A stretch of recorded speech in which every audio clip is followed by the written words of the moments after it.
Welcome to Chemistry Concept. This is Pankaj Singh, and now we are going to talk about deBroglie equation, which represents actually dual nature of matter. Okay, what does deBroglie say?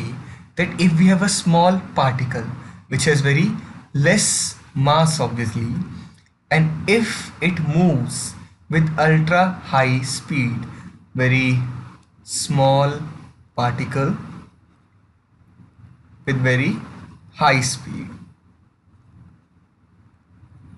This is the requirement actually, that there should be a very small particle which is moving with very high speed or ultra speed. Whenever a very small particle moves with very high speed, it behaves like a wave. It starts behaving like a wave, and the wavelength of that wave is given by the formula lambda is equal to h upon mv. Fine.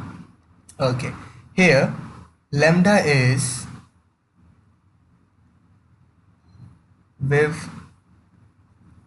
wavelength of the particle, m is mass of the particle,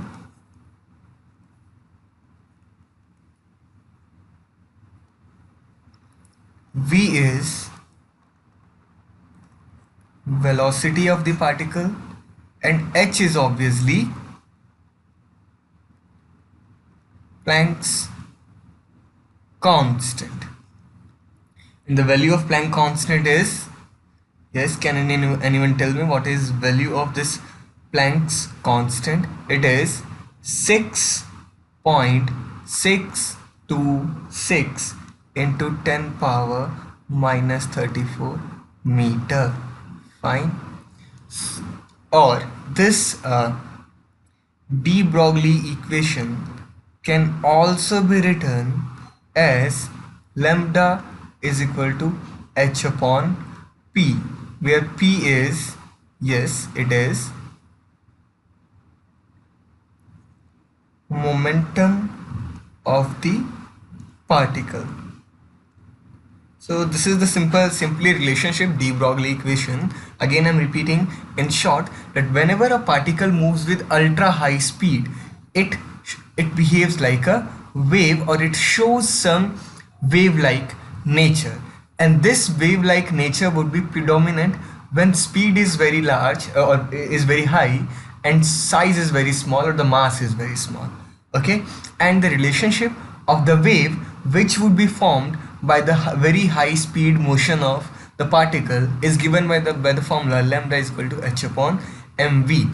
So here there is a name given to this lambda. Yes, it is called deBroglie wavelength.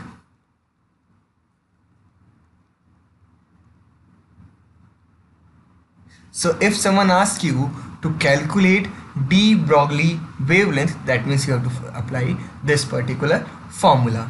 Okay, and let's try to solve a problem based on this. That what would be wavelength of a ball whose mass is given as 0.1 kg and velocity is 10 meter per second. The formula is lambda is equal to h upon mv.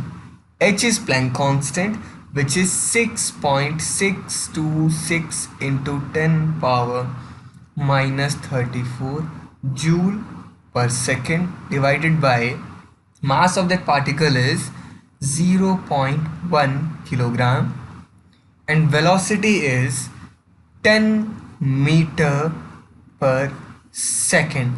Now here we know that joule is actually, yes, 1 joule is kilogram meter square per second square, and when we put these values and solve it, we get answer is 6.626 into 10 power minus 34 meter.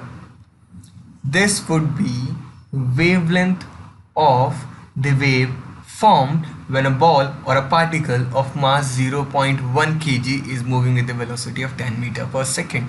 And it is important to note here that this equation or this concept is applicable only and only when mass is very low, very small, and speed is very high. That means this equation, this deBroglie equation, is mainly applicable for microscopic particle like electron. Okay, because electron is very small and it has very high speed. Thank you for watching. Please don't forget to subscribe, and in case you have any doubt, you can ask in our comment section. Stay tuned for more videos of organic, inorganic and physical chemistry. Thank you.